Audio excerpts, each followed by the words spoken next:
What is up there, fellow YouTubers, and welcome to the channel. Today on this video I'm going to show you, as you can see, my garage is just absolutely a mess right now and torn apart. And what I have going on over here is I had to do both heads on an '07 Escalade. Fun.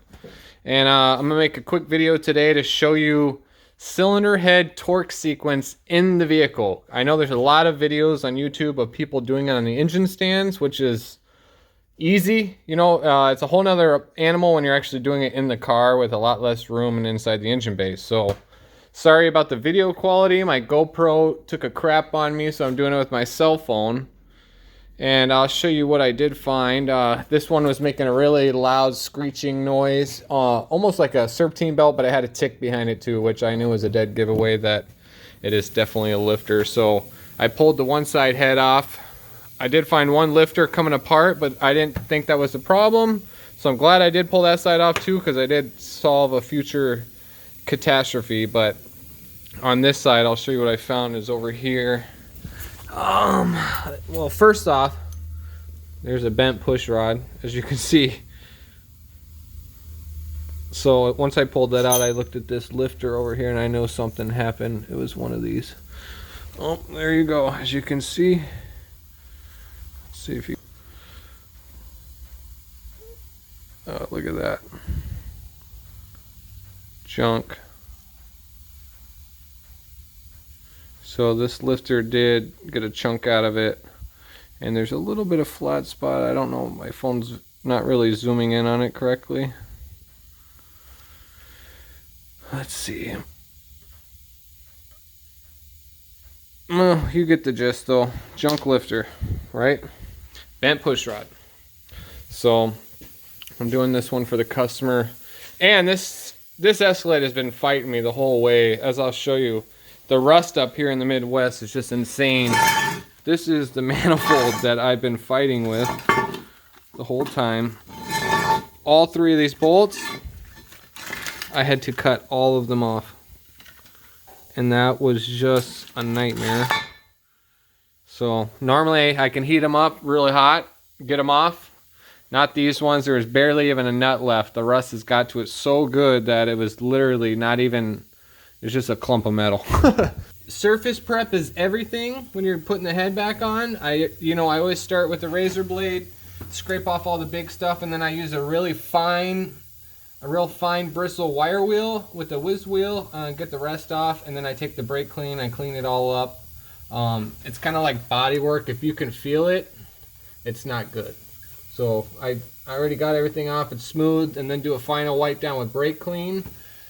And before you even think about putting the cylinder head on, you've got to take yourself some compressed air, and you've got to blow out each one of the holes that the cylinder head bolts go into, because if you leave coolant down in there and you start torquing down the head, you can actually hydrolock it and it will crack the block, and that's definitely nothing that we want going on. So the first step is surface prep, and then take a compressed air and go into each hole and blow it out.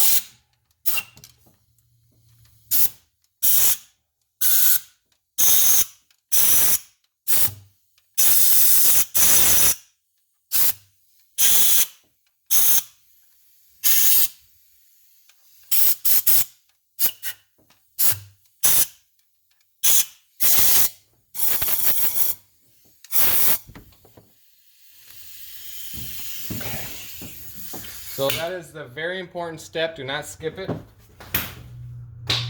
Next is going to be one last little quick wipe down. Make sure there's no oil or anything on the prep head. Make sure there's nothing in any of your cylinder walls. Got all the crap out. And we're going to lay the head gasket on now. Okay, there's the head gasket. Yeah, it looks good. Okay, let's grab the head and lay it on there. I've already prepped the bottom of the head too. Cleaned it all up, whiz-wheeled it all really good. This truck did not overheat. If it was overheated, I would say probably a good idea to send the heads out to the machine shop, do a mill on them, have them check them for warpness or anything like that. Now, since this wasn't overheated and it was a bad lifter, getting away with just a good cleanup and a good prep will do the trick. And don't forget that there is a ground strap on the back of this thing. Let's see if I can get this.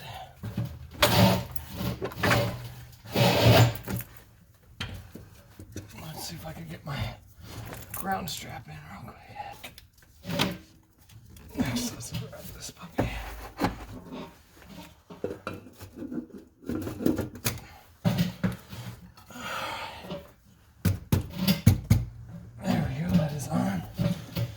And all these cylinder head bolts are torque to yield. Do not reuse the old ones. That is just an extremely bad idea. Don't skimp out on $23 to get yourself a set of brand new head bolts anytime you do a head job and a new head gasket. That should just be common sense.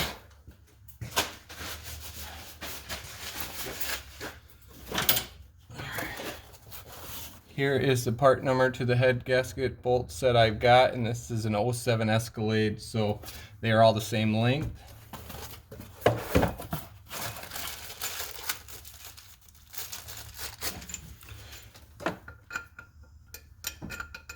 Always like to drop them in and start them 1 or 2 turns on each one. And I go through with the ratchet, torque them down just to get them in.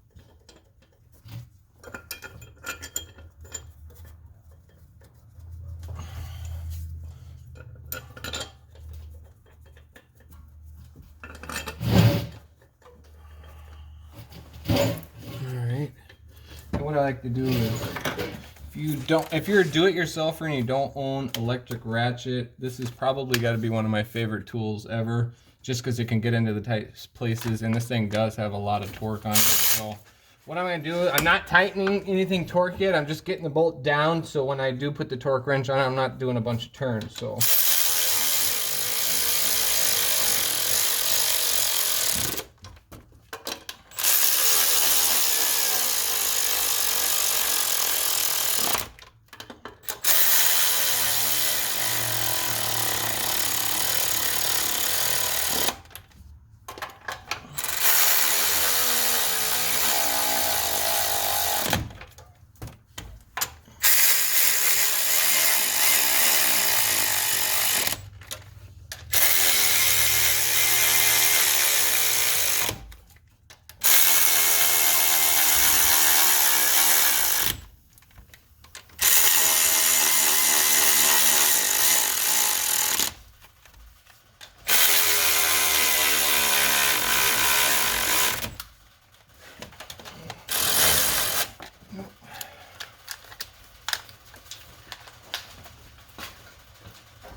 now this last bolt is always the trickiest one. It gives me quite the headache sometimes. All right, so I will show you. Here's a little cheat sheet that I made. This is going to have the specs, and if you pretend like this is going to be the front of the vehicle right here, so this is a passenger side with it on. These are always towards the intake, is your 11 through 15 millimeter bolts. But here's a little cheater chart I did make for you. The first pass is what we're going to do is 22 pound-foot. The second pass is we're going to use a torque angle, which is going to, here's the part number of the one I'm using.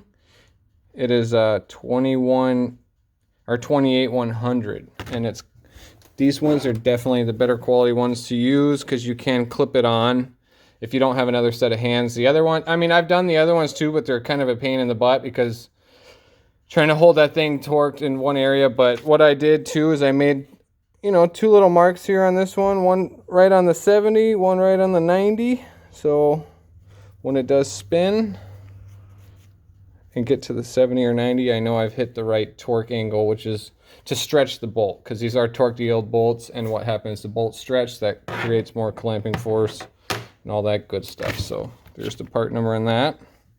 Here's this one more time. Basically 90 degrees is a quarter of a circle. There's about 70. There's the torque sequence. We're going to start with 1 always. So now that I got 1 on, the first pass is you torque them all to 22 pound-foot and go from there. So let's do that. My sophisticated roll of tape holder. Okay,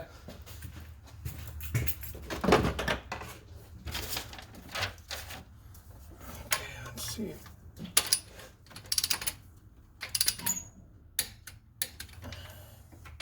Here's 1,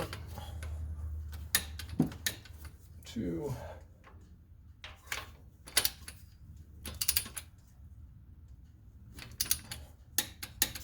3,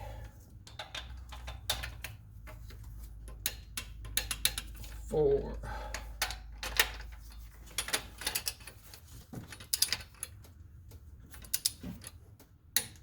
5,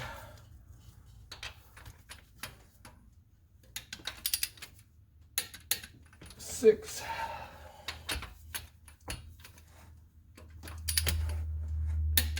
7. Okay, this is always the tricky one down in here.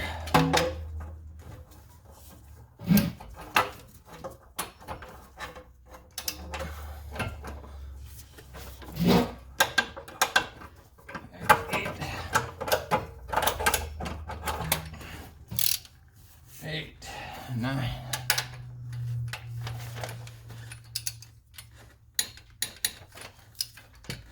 10. Okay, there's 10. All right, that's 22 foot-pounds on the first pass in the sequence. Next is going to be to degree them to a 90-degree stretch. Just remember, that's the torque sequence. This is the front of the vehicle right here. The intake is always little bolts, no matter what side you put it on. And first pass to 22 pound-foot is done. Next, we're going to stretch it to 90 degrees. And for that, this is actually my first time using this tool, so I've been using the other one and I just hated it. I really did. So I'm going to see how this thing works out.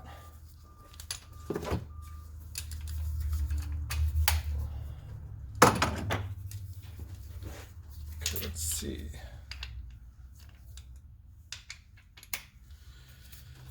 Alright. We're going to start with 1. And I think what you can do is just clamp this onto anything that will keep it stationary. And then loosen this thing and go down to 0. Let me find 0.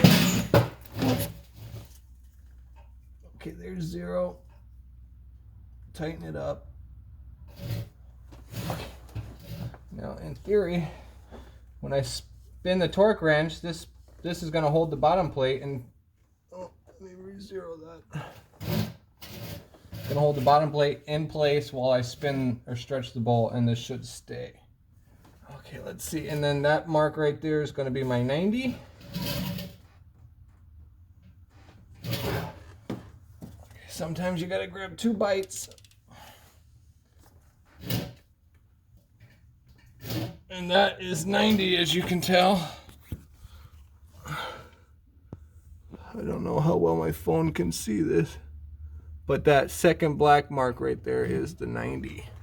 And that actually worked out really well. So I'm definitely happy I got this torque angle thing. It was only 29 bucks on Amazon.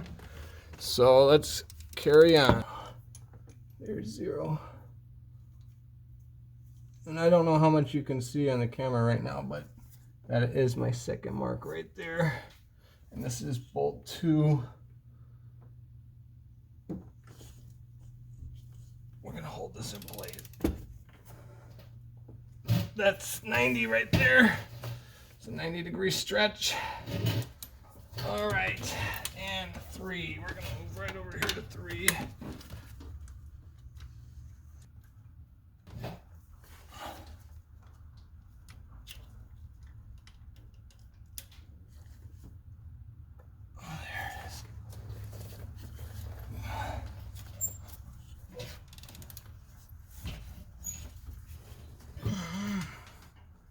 There we go. 90. We are on 7, 8.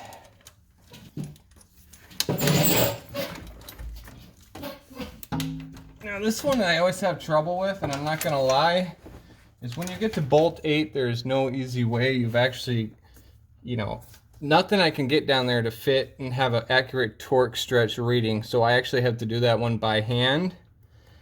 And also a little bit of memory too. Just think about a pie piece. We're only going to do a quarter. And we got to stretch it 90 degrees of a circle. So I'll show you what I do. This is the only one that I really have to eyeball or get close on. So I'm going to show you.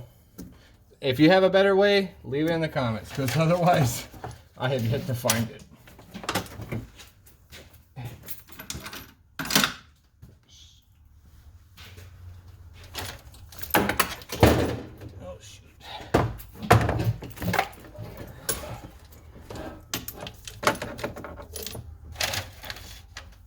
So here we are on number 8. I'm gonna do 90 degree of a circle. So basically I need to get this wrench to about straight up and down right there. I might have to grab 2 bites. So the first one is going to be to right here. And now I need about another quarter. That's about a 90 right there. Now it's not going to be 100% 90. It's going to be in the ballpark between 80 to 90, and that's about as good as you can get it while you're doing it in the car, because there's little to no clearance over there on that bolt. No matter which way you try to get a good bite at it, you've got to do a little bit of, you know, ingenuity eyeball. There's that. Now we only got 1 more, or 2 more. We're on back to 9. That's torque number 9 in sequence.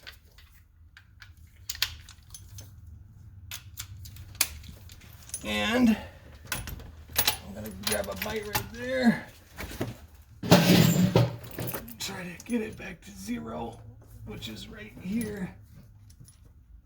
Okay, let's grab this one right here. Okay, that's going to 0.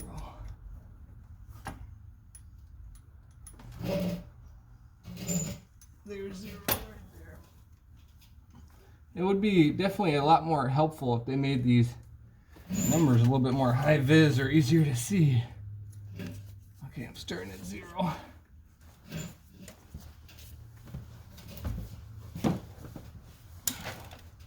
Uh-oh.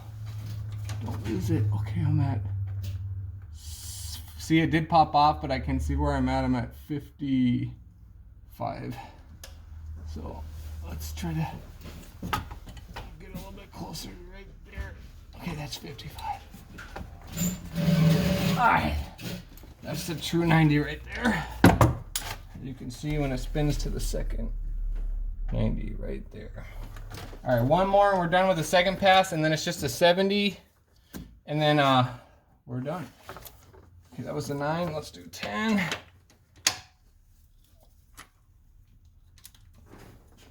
Oh.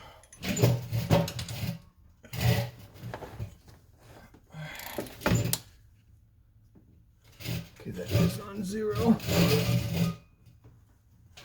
And when you're grabbing another bite, you got to hold right here so it doesn't really spin or go anywhere. And as you can see, that's a 90 on the second dot. Now that is the second pass done. So the only other one we have left is the third pass, which is a 70-degree angle on all 1 through 10 again. After you're done with the 70-degree angle through 1 through 10, you move on to your upper, you know, the bolts closest to the intake, which is 11 through 15. Those are real easy. It's just 22 foot-pounds, or 22 pound-foot, and you're done. and that's torquing the cylinder head on a 2007 GMC Denali, or this one's actually an 07 Escalade.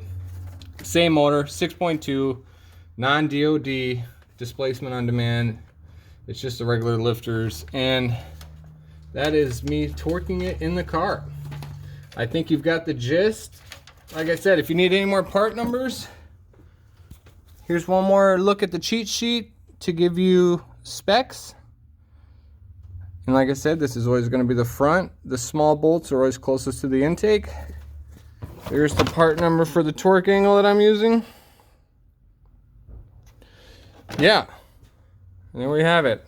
Help this customer save a few bucks. Hopefully you're not up in the rust belt like I am and the exhaust doesn't fight you. But thanks for watching the video. Go ahead and leave a thumbs up and subscribe to the channel, and we'll see you later. Thanks.